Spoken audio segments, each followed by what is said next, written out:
ఓం శ్రీమాత్రే నమః. కొల్లూరు మూకాంబికాదేవి ఆలయం బెంగళూరు నుండి సుమారు 426 కిలోమీటర్ల దూరంలో ఉంది. కొల్లూరు మూకాంబికాదేవి ఆలయం సౌపర్ణికా నది దక్షిణ ఒడ్డున మరియు కొడచాద్రి పర్వతాల దిగువన ఉంది.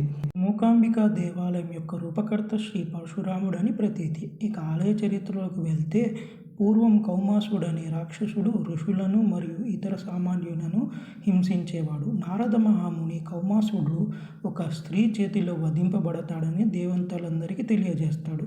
ఇది తెలుసుకున్న కౌమాసుడు శివునికై తపస్సు చేస్తాడు. శివుడు ప్రత్యక్షం కాగానే వరం కోరుకోమనగా, ముందుగా ఉన్న ప్రమాదాన్ని గ్రహించి వాగ్దేవి కౌమాసుడిని మూగవాడిని చేస్తుంది. అందుకే అప్పటి నుంచి కౌమాసుడని మూకాసురునిగా పిలుస్తారు. ఇక త్రిమూర్తులందరూ శ్రీ జగన్మాత పార్వతీదేవికి తమ శక్తులని ధారపోస్తారు. అప్పుడు శ్రీ జగన్మాత మూకాసురుడిని వధిస్తుంది. అందుకే అమ్మవారిని మూకాంబిక అని పిలుస్తారు. అమ్మవారు మూకాసురుడిని వధించిన స్థలమే మారణకట్టె అంటారు. ఇక కొల్లూరు అనే పేరు ఎలా వస్తుందంటే కోల మహర్షి ద్వారా వస్తుంది. పూర్వం కోల మహర్షి ఈ స్వర్ణలేఖ లింగాన్ని దేవి లేకుండా ఎలా ప్రార్థించాలని శివుడిని అడగగా, అప్పుడు శివుడు ఈ స్వర్ణరేఖ శివలింగాన్ని 2 భాగాలుగా విభజిస్తుంది. ఆ స్వర్ణలేఖ అర్ధనారీశ్వర తత్వాన్ని బోధిస్తుంది. అంతేకాదు, శివలింగంలోని ఒక అర్ధభాగము మహాకాళి, మహాలక్ష్మి, సరస్వతీదేవి అని, మరోవైపు అర్ధభాగము త్రిమూర్తులకు ప్రతీతి అని శివుడు కోల మహర్షికి తెలియజేస్తారు.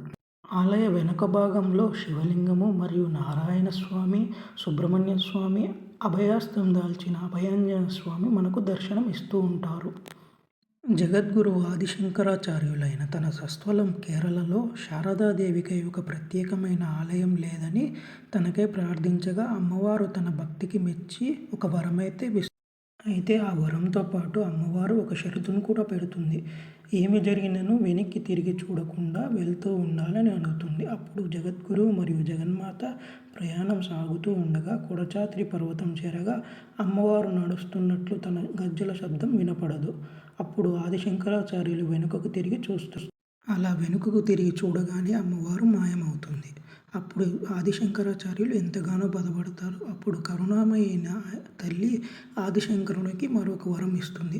ఉదయం కేరళలోని చొట్టినక్కార అనే దేవాలయంలో మరియు మధ్యాహ్న వేళ కొల్లూరు మూకాంబికా దేవాలయంలో ఉంటానని అమ్మవారు ఆదిశంకరాచార్యులకి వరం ఇస్తుంది.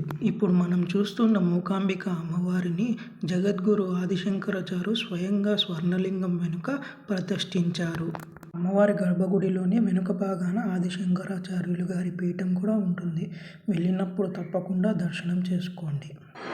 అమ్మవారి దర్శనం చేసుకుని రాగానే బయట కుడివైపున శ్రీ వీరభద్ర స్వామి దర్శనం అయితే ఉంటుంది. ఖచ్చితంగా స్వామివారిని దర్శనం చేసుకోవాలని అందరికీ కోరుకుంటున్నాను. అంతే అండి. ఈ వీడియో మీ అందరికీ నచ్చుతుందని మరి అందరికీ షేర్ చేస్తారని, ఆ తల్లి కృపకు పాలుపాత్రులు అవుతారని ధన్యవాదాలు తెలియజేస్తున్నాను.